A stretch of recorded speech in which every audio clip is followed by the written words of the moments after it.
국내 최대의 습지 우포늪. 다른 지역에서 볼 수 없는 희귀 동식물들이 발견되면서 생태계의 보고라 불린다. 하지만 이곳에서조차 볼 수 없는 새가 있다. 바로 따오기다.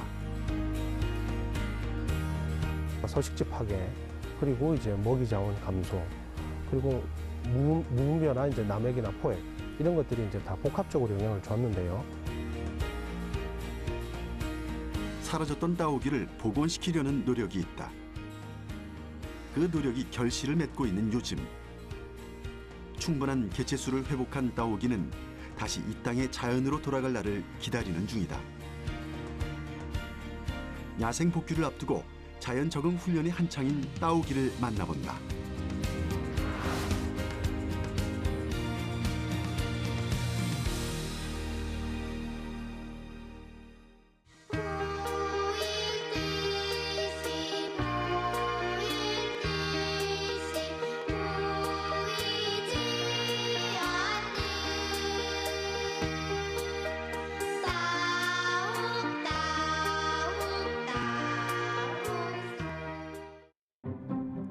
동요로 만들어져 불릴 정도로 친근한 새 따오기.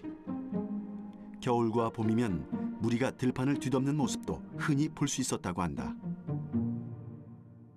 하지만 1979년 판문점 비무장지대에서 마지막으로 관찰된 뒤 우리 땅에서 자취를 감추었다.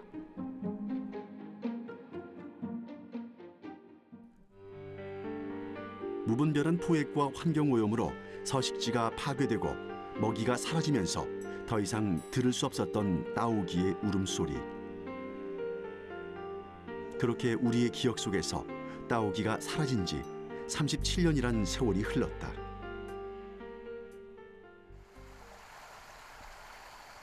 경상남도 창녕군 우포늪 근처에 위치한 한 생태관.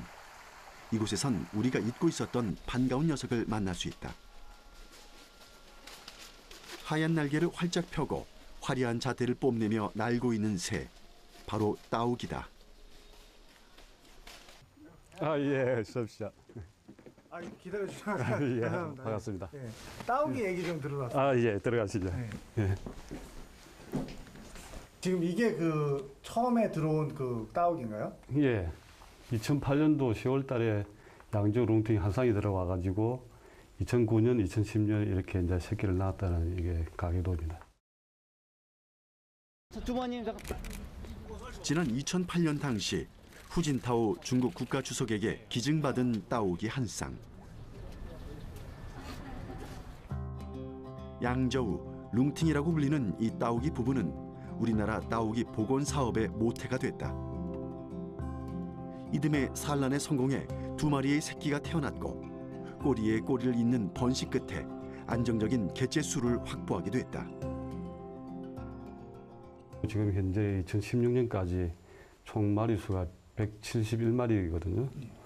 그러니까 그동안 이제 양조 룽팅이 한상이 들어오고 도중에 이제 수컷이 이제 모자라가지고 진수이 바이스가 들어오고 4마리 외에는 다 여기서 정식했다고 봐야죠. 아, 딱 4마리가. 네.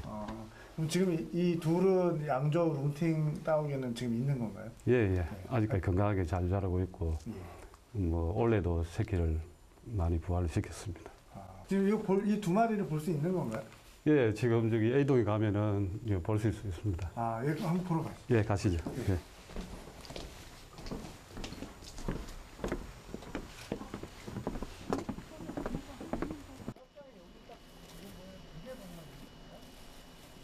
복원 성공의 1등 공신인 따오기 부부를 만나보기로 했다.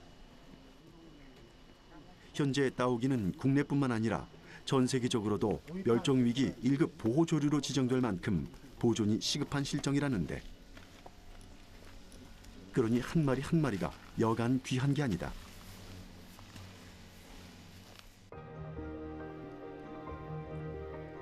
(9년) 전 한국에 들어와 올해까지도 산란에 성공한 양저우 룽팅 따오기 부부. 오랜 세월 사람과 함께 지내다 보니 낯선 이의 방문에도 큰 통요가 없다. 이 녀석들이 한국에 적응하고 번식에 성공하기까지 과정이 결코 쉽진 않았다. 처음 들어왔을 때는 모든 것이 뭐 부실해져 따오기에 대해서 그냥 대충 알지 정확히 모르니까 과연 먹이를 얼마만큼 어떤 걸 줘야 될지 또 다른 재료를 구입할 때도 저희들이 재료를 구입해야 되는데 양이 많으면 뭐든지 거래가 쉽습니다. 근데 조그맣게 그냥 한 쌍 관리할 거를 뭐든지 구입하려면 굉장히 어려움이 많아요. 제일 문제는 그겁니다. 한 쌍이니까 암수 2마리 중에 1마리라도 건강 상태가 안 좋다든지 또 뭐 먹이를 잘 안 먹고 또 상해가 서로 안 좋다든지 이러면은 번식이 안 되잖아요. 그 때문에 이제 뭐 거의 밤에 잠도 제대로 안 오고 뭐 그런 어려운 적이 많았습니다. 이런 노력 끝에 2009년 3월 따오기 부부는 첫 산란에 성공했다. 기약 없는 기다림이 응답을 받은 것이다.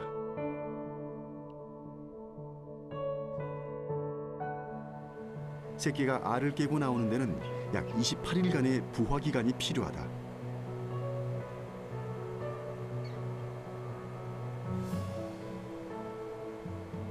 부화된 따오기 유조는 45일 동안 센터 직원들이 직접 이유식을 만들어 먹이는 등 정성스런 보살핌을 받게 된다.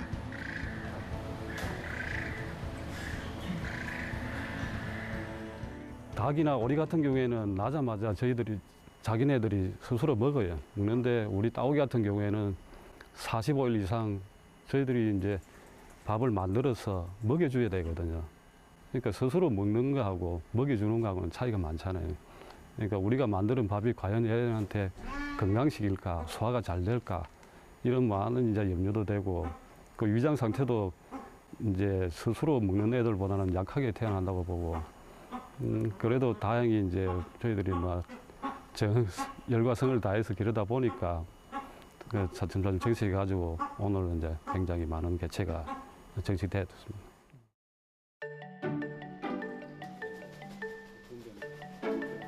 천연 기념물인 따오기는 황새목 저어색과에 속한다. 머리와 몸통은 흰색, 얼굴과 다리는 붉은색을 띠며 길이는 약 70cm로 자란다. 깃털이 없는 피부가 공기에 노출되면서 붉은 얼굴이 형성되는 것이다.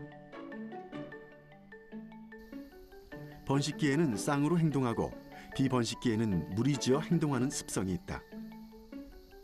야생 방사에 대비해 따오기들의 비행 연습과 먹이 섭취, 또 사회성 등을 길러주기 위해 집단 사육을 해오고 있다.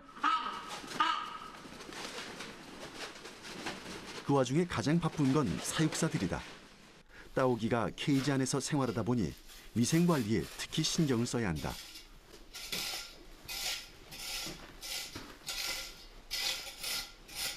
또 한 마리의 따오기가 아프거나 질병에 걸리면 무리 전체가 비상 상황이 되기에 사육팀들은 방역을 필수적으로 하고 난 뒤 따오기에 접근한다.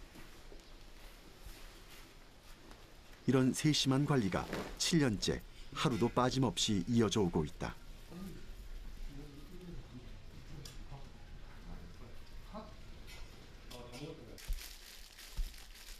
이들이 가장 많이 신경 쓰는 건 먹이다. 오전엔 소고기와 영양제를 버무린 영양식으로 따오기의 건강을 챙긴다.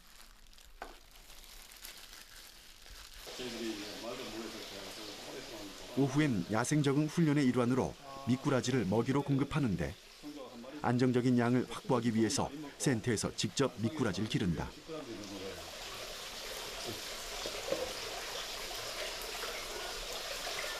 왜 미꾸라지를 기른 건가요? 예, 미꾸라지가 굉장히 튼튼하고 힘이 좋아요. 그래서 따오기가 한번 잡아 먹으려 그러면은 뭐 작게는 한 20분, 많게는 뭐 4, 50분까지 물고 흔들고 그러는데 그래서 미꾸라지를 저희들이 사육을 시키면서 먹이를 훈련을 시키면은 밖에 야생에 나가가지고 다른 생물도 얼마든지 쉽게 잡아볼 수 있지 않겠느냐 그렇게 생각합니다.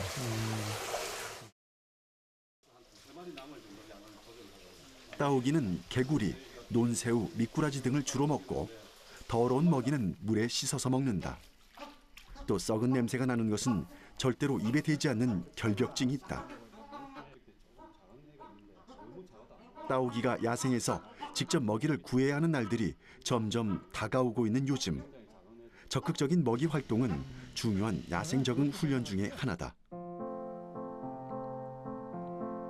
관찰 카메라를 이용해 따오기의 먹이 활동을 살펴봤다. 사람들이 나가자 그제야 수조에 들어와 미꾸라지 사냥에 나선다.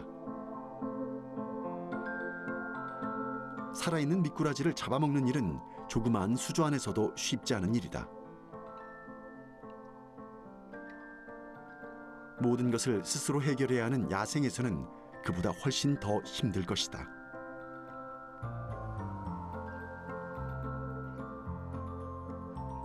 결국 사라졌던 생물종 하나를 온전히 복원한다는 것은 이토록 많은 고민을 하나씩 해결해가는 고단한 작업이다. 따오기 복원센터 옆에는 넓게 펼쳐진 습지가 있다. 바로 우리나라 최대 규모의 자연 내륙 습지 우포늪이다.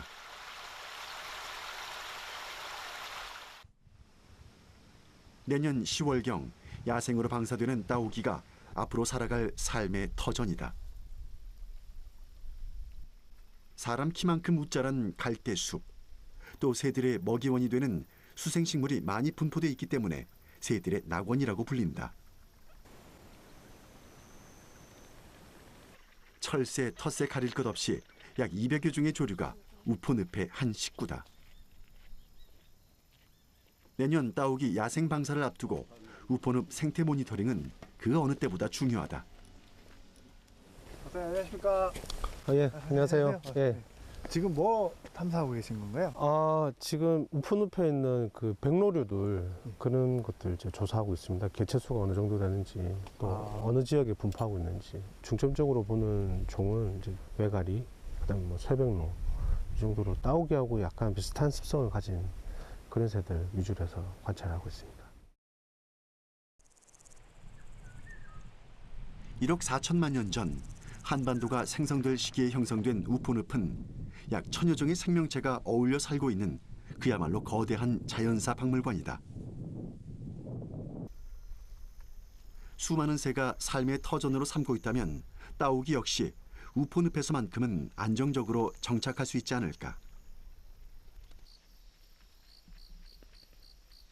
따오기와 비슷한 습성을 가진 새들을 좀 더 자세히 관찰하기 위해 전문가를 따라 나섰다.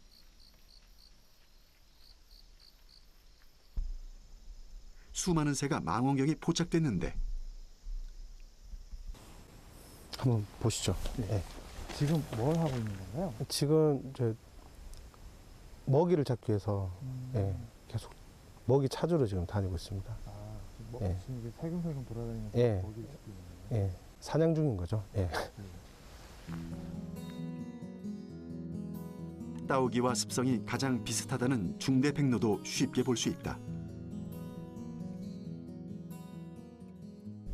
그러면 지금 저 중대백로가 지금 뭘 하는지 관찰하는 게 많이 중요하겠네요. 그렇습니다. 이제 중대백로가 서식하는 먹이를 찾는 장소가 향후에는 이제 따오기의 서식지, 먹이터로도 쓸 수 있는 장소이기 때문에 계속 중대백로가 이제 있는 장소들을 찾아서 이제 표시를 해두며 따오기의 이제 간접적인 서식지로 활용 가능한 지역들입니다. 예. 그러면 경쟁 관계가 되지는 않을까요? 무리를 이루어서 같이 이렇게 사냥을 합니다. 그래서 먹이 관계가 이제 경쟁인 것처럼 보이지만 실제로 무리로 움직일 때 먹이를 그 포획할 확률이 굉장히 높아지기 때문에 그렇게 같이 무리를 이루어서 다니면 또 다른 이점들이 있습니다. 예.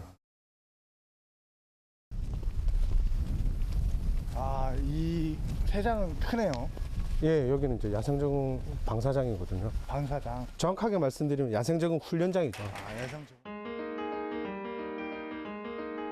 따오기가 방사되기 전 야생적응 훈련 장소로 이용될 이곳은 전체 규모 1000평 정도, 높이 약 20m의 거대 새장이다. 곳곳에 따오기가 앉아서 쉴 수 있는 나무가 식재돼 있는데 독특한 것은 그 구조다. 긴 구간은 약 30m, 짧은 구간은 약 20m 형태의 타원형으로 되어 있는 훈련장. 왜 기존의 새장과는 다르게 타원형으로 지어졌을까? 타원형 형태가 이 새들이 비행하기에 가장 좋은 조건을 만들어줍니다. 직선형 같은 경우에는 이제 따오기 같은 이런 중형 조류들은 급선회를 하기가 힘듭니다. 그래서 새들이 이제 새장에 많이 부딪히게 되는데 그러면서 이제 사고가 발생을 하고 뭐 클 경우에는 이제 사망까지도 가게 되는데 타원형으로 이렇게 만들게 되면 새들 동선을 저해하는 그런 장애물들이 없기 때문에 그래서 이제 새들이 자유롭게 날 수가 있고요. 예. 비행 근력을 키우는 데는 아주 적합한 형태라고 볼 수 있습니다. 그럼 여기서 이렇게 들어와서 적응을 얼마 동안 하고 방사가 되나요? 3개월 정도 적응 훈련을 하고요. 먼저 이제 비행 훈련, 이제 안에서 이제 비행 근력을 키우는 훈련하고요. 두 번째는 이제 사회성 훈련, 자기들끼리 무리를 형성하고 그렇게 또 이제 무리를 형성해서 먹이를 잡아먹고 하는 그런 사회성 훈련하고요. 세 번째는 이제 사냥 훈련이라고 해서 먹이를 잡는 포획 능력, 먹이 생물을 잡는 능력 그런 걸 배양을 하고요. 따오기가 좋아하는 논의 형태로 만들어진 훈련장 바닥. 곳곳에 조그마한 물웅덩이가 눈에 띈다. 자세히 들여다보니 시간을 들여 세심하게 조성된 일종의 인공 습지다. 이 습지는 따오기의 야생 적응 훈련에서 중요한 역할을 담당한다. 여기 습지는 우푼늪에 있는 물을 저희가 이제 끌어들여 가지고 그 우푼늪에 있는 물 안에는 이제 뭐 어류와 알이나 곤충의 알, 그다음에 식물의 씨앗 이런 것들이 다 들어 있거든요. 그래서 그 물을 갖다 여기다 그대로 넣었기 때문에 우푼늪 생태계가 여기 그대로 안착된다라고 보시면 되겠습니다. 실제로 곤충들도 좀 왔다 갔다 하네요. 예, 그렇습니다. 예, 물거미도 있고 물달팽이 뭐 그다음에 물땡땡이 이런 것들도 안에 지금 같이 안착이 돼 있고요. 왜 지하수나 뭐 수돗물 갔다가 놔도 될 것 같은데 왜 우포는 물을 되게 힘들게 퍼오셨나요? 우푼늪 물을 여기 이제 습지에 채워 넣은 이유는 향후에 이제 따오기가 방사되면 우푼늪에 안착할 확률이 제일 높습니다. 그래서 우푼늪하고 비슷한 생태계를 여기서 만들어주고 이제 적응 훈련을 거치는 거죠. 그래서 향후에 이제 방사돼서 우푼늪으로 나갔을 때 거기서 좀 뭐라고 해야 될까요? 좀 자유롭게, 예, 좀 익숙하게 그렇게 이제 적응할 수 있도록 저희가 환경을 이렇게 조성을 하는 겁니다. 훈련장 입구는 3면이 접이식문으로 설계됐다. 야생 적응 훈련을 마친 따오기는 이곳에서 자연과 처음으로 마주하게 된다. 그러니까 이제 이 문이 전부 다 열리겠네요. 그렇습니다. 3면에 있는 이 게이트를 다 이제 문을 열 거고요. 예. 열면 이제 따오기가 여기서 자력으로 우푼우프로 이제 날아갈 수 있도록. 그럼 날아가면은 지금 여기 바로 이렇게 조성된 곳으로 가는 건가요? 제일 먼저 만나는 서식지가 이제 우리 쉼터라고 해서 예. 논 형태의 습지를 조성해 놓은 장소를 제일 먼저 만나게 됩니다. 여기에서 이제 뭐 먹이 활동도 하고 이렇게 지내다가 이제 뒤에 이제 우푼우프로 해서 따오기가 점점 이제 분산해서 퍼져나갈 걸로 그렇게 보고 있습니다.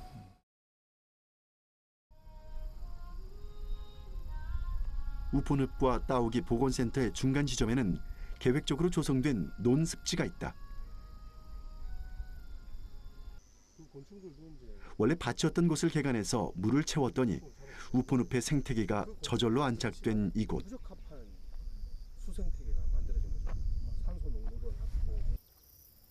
한쪽에선 농약을 쓰지 않고 친환경 농법을 이용한 벼농사가 진행 중이다.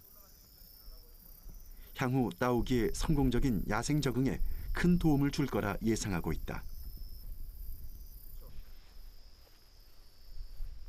따오기 쉼터엔 이미 다양한 종류의 새들이 찾아와 쉬어가고 있다. 따오기 복원은 그저 이 땅에서 사라진 새 한 종을 되살린다는 의미만은 아니다. 따오기 복원의 이유는 다양한 부분이 있습니다. 뭐 국민의 어떤 정서적인 부분도 포함을 하고 있고요. 그리고 저처럼 이제 뭐 생물학적인 근거를 이제 따지자면 이제 생태적 지위, 그러니까 생태계 어떤 한 부분이 이제 담당하고 있던 종이 빠졌기 때문에 그 부분을 다시 이제 복원해서 밑에 있는 하위 그룹에 있는 이제 생태계를 다시 이제 복원을 한다라는 의미가 좀 내포가 되어 있습니다. 따오기가 서식하는 장소가 주로 이제 논입니다. 논이고 그리고 산림이 어느 정도 확보되어 있는 지역, 그런 것들이 따오기 서식 요건에 이제 가장 충족하는 부분인데요. 따오기를 복원한다는 것은 말씀드린 대로 이런 서식지들을 복원하는 개념이 같이 들어가 있습니다. 예. 논 형태를 과거대로 돌리고 그리고 산림을 갖다 과거대로 어느 정도 복원하는. 단순하게 따오기 복원이라는 것은 따오기 한 종을 바라보고 하는 것이 아니라 주변의 환경들을 만들어간다는 의미가 같이 내포되어 있다고 보시면 되겠습니다. 따오기 복원 프로젝트는 이미 절반의 성공을 거뒀다. 하지만 아직 야생 적응과 정착이라는 큰 과제가 남아있다. 이것은 지금처럼 관련자들의 노력만으론 불가능한 일. 지역 주민들의 배려는 물론 따오기에 대한 국민적인 애정과 관심이 필요하다. 현 세대가 누린 자연의 혜택을 미래 세대에게 물려주는 것은 우리의 당연한 의무이기 때문이다.